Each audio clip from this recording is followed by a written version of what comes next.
What's up guys, Doe here, and today I want to discuss the ways in which you interrupt with the hammer in Dauntless, because a while back, well not too long ago, but I did a poll on my community tab in YouTube asking y'all what kind of video you want to see, and the biggest one was the interrupt video. So my previous video was on chain blade interrupts, and now I'm doing the hammer, which I've done Warpack in the past. It's still relevant, it's still pretty good, and also repeaters are still up to date, and it's pretty good as well.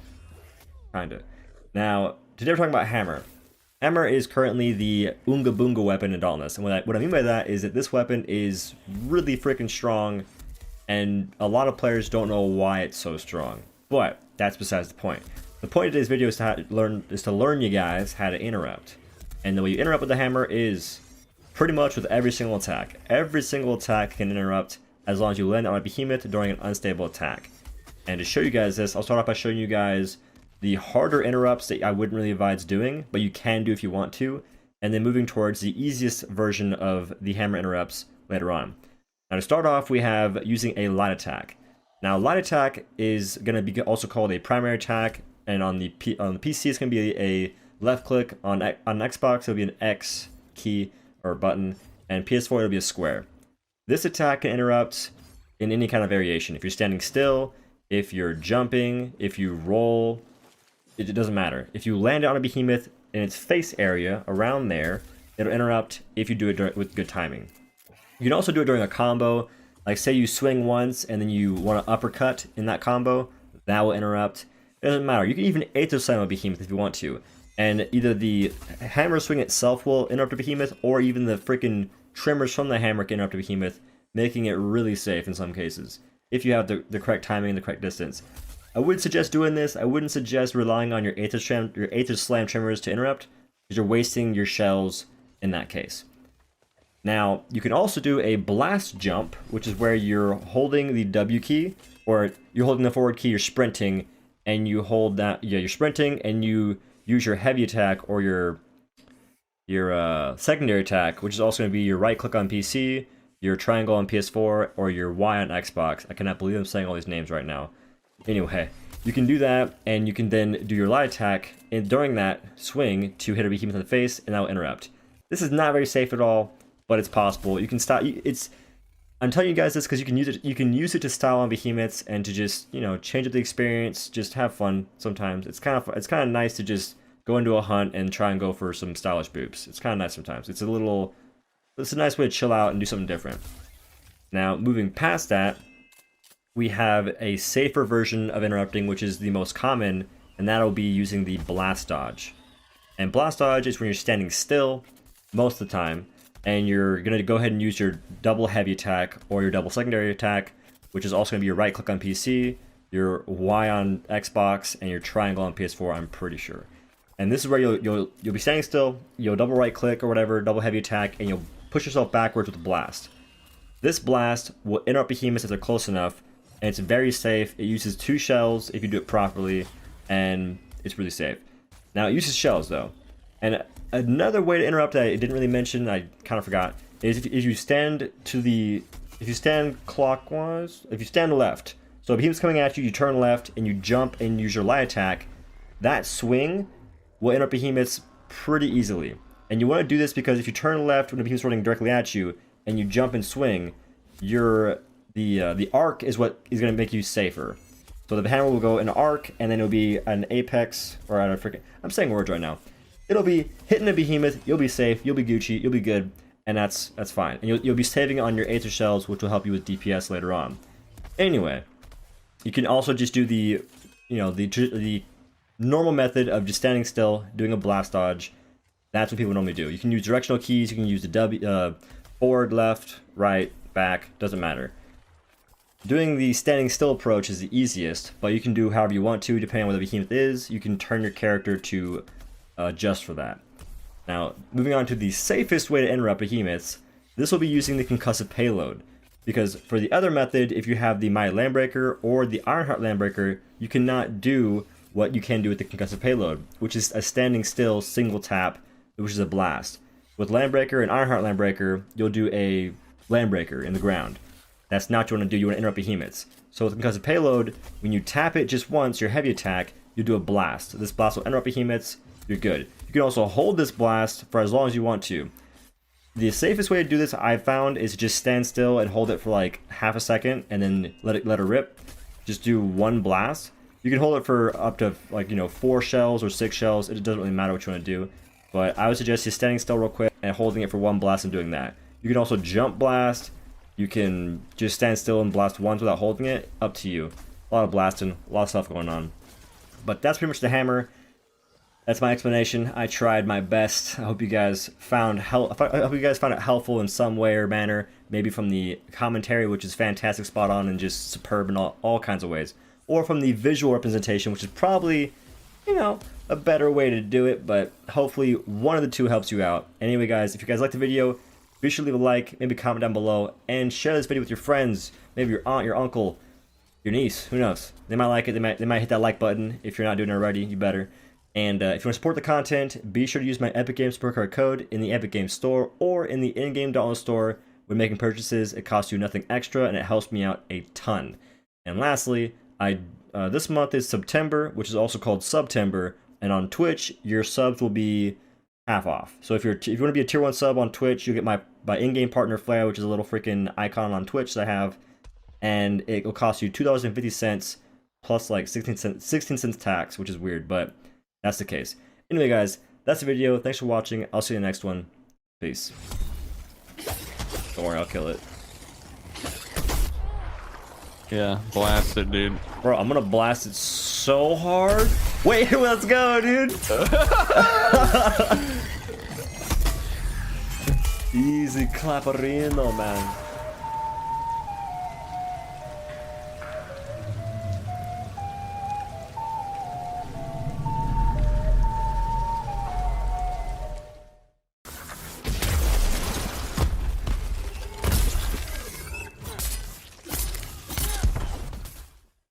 Before the video starts, I want to say one important thing, and that is if you want my in-game Dauntless Partner Flare, which is a little Odo, it's like my Twitch icon, you can get that for half off right now because Twitch has something called September, where all tier 1 subs are going to be half off. Not gifted, but tier 1 subs, and if you're a Twitch Prime sub and you continue to a tier 1 sub, it's also going to be half off. And half off means it'll be $2.50 in USD. So if you want my Flare, that's a really good opportunity to get one right now.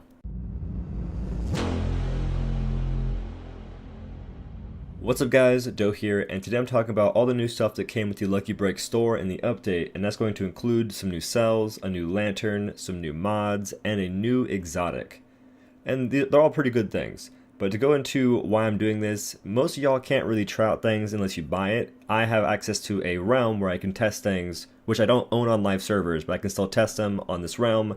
And that's what I'm doing today. So I'm gonna go ahead and show you guys what these things do and how they work, and I'll give you guys the information to make your own informed decisions on whether or not you want to buy the things. Which I'll also be giving my suggestions because some of these things, some of these items are really fun to play with. Others are okay. But to go into the cells first, we're gonna have Mender. So Mender is where your flask will heal you for a bit less, but it'll actually give it'll give some healing to all your friends in a group. So it's kind of weird how it works, but at +6, you'll lose 180 less healing on your own flask, but your flask will also heal other slayers for 270 healing. Now the weird part is that your flask will heal for 270 no matter what tier rank the cell is, apparently. So at level 1, or a +1 cell will heal for 270, but it'll only reduce healing to yourself by 30. Which is kind of weird. I feel like there's like something missing from this, like maybe the range isn't displayed in the tooltip, I don't know. Now the next, okay, to go into like whether or not it's worth or not, I think this is probably the most worth cell at the moment that is new. So there are 2 new cells, Sprinter and Mender. Mender is really good, I think. It's going to be really fun to play with in a group, especially with people that you think are new to the game or might need some help. So this is going to be a really helpful cell, and it's going to be pretty unique in the kind of sense that you're going to be like a pseudo healer. So that's pretty nice. Now the next cell is going to be Sprinter. This is where you get less back stamina, but you get a blanket increase in your movement speed, and you also have reduced sprint cost. Now, the way this cell works, which is kind of weird. Can I see it? Alright, sick. So at +6, you get -30 max stamina, but you get 17.5% movement speed, with a 35% reduction to sprint cost. And this cell at +3, which I'll say why it's important in a second, but at +3 you get -15 max stamina, plus 10% movement speed, and minus 20% reduced sprint cost. So in general, this cell is okay, but for repeaters, this cell I think is going to be best in slot for the mobility cell because it's just a blanket increase in movement speed no matter what state you're in, whether your weapons are sheathed, whether you rolled or not. You just get movement speed increase, which repeaters, they kind of need movement speed because you can't sprint with them unless your weapons are sheathed. So having increased movement speed just all the time is going to help you keep close to behemoths or avoid attacks, all that kind of good stuff. So I think that Sprinter is a really good cell for pretty much repeaters only, and if you want to collect things, I guess it can be used for that too. But mostly my money's on it being good for repeaters, and that's basically the main thing I would buy it for. But I wouldn't buy it just yet. I would wait a little bit. I'd wait like, a week or two to see if new stuff comes out, and if not, I would buy it then. Now, the lantern, which is the next thing I'll talk about, is called the Broadsides Lantern. And this thing is actually a ton of fun. Like, it works in a really unique way, and it can actually interrupt behemoths, and it's a lot of fun just because of that. It actually is a really good tool for repeaters, because repeaters can't interrupt very easily because the sab grip is okay, I guess. Like, repeaters can interrupt, but it's just not the most viable thing to use their interrupting capabilities like for certain things. Like, the sab grip is just not that great when you're playing solo. But the Broadsides Lantern is where you strike with the full fury of the Fortunate Soul. Apparently that's a ship, I think.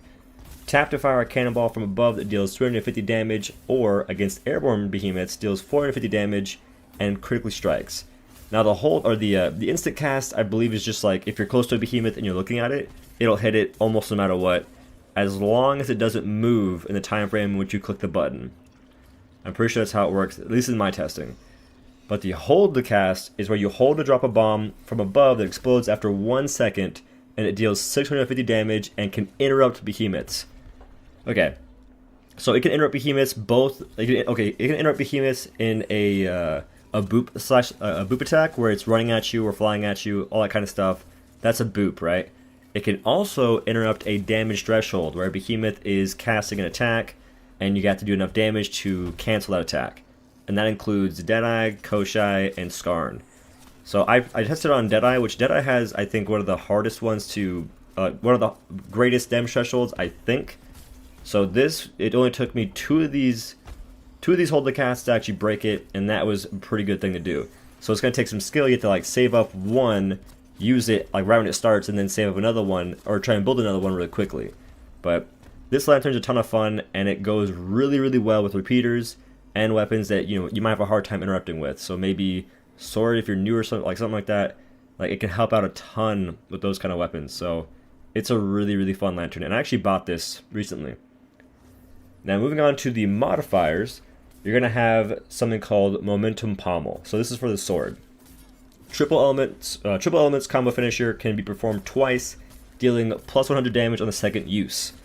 So triple elements is going to be your triple light attack followed by your double heavy attack, but in this case you'll have another heavy attack.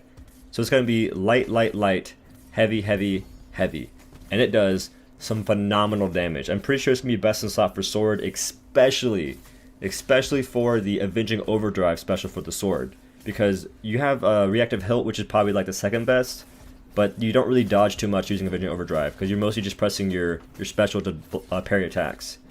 So this is a really good addition to sword. It's going to give sword a bit more of a boost to the power to make it perform better and compete more with like other weapons like hammer and axe and things of that nature, which I think sword's in a really good spot now because it has Avenging Overdrive, which is it's a really good special, really fun to parry attacks, and now you have something that goes decently well with it. The only downside is you can't combo into this attack from using your Avenging Overdrive. When you use Avenging Overdrive, you can actually combo into your what can you combo into? Your heavy attack. So you can combo into a heavy attack spam, but you can't do it for light attacks, which is how the combo starts for Quad Pommel. So that's kind of a bummer in a sense, but it's still a really good addition to the sword. And then the next modifier is something that isn't really necessary at all at the moment, and this is going to be where after you, it's going to be called Demolition Blades. So Demolition Blades is for chain blades, and after using a special, deal 100% damage to objects created by behemoths for 6 seconds. This is just not that useful at the moment. Like, objects are not that hard to kill. and there's just no real reason to have this unless we get like a new behemoth or like some new scaling to behemoths where this matters.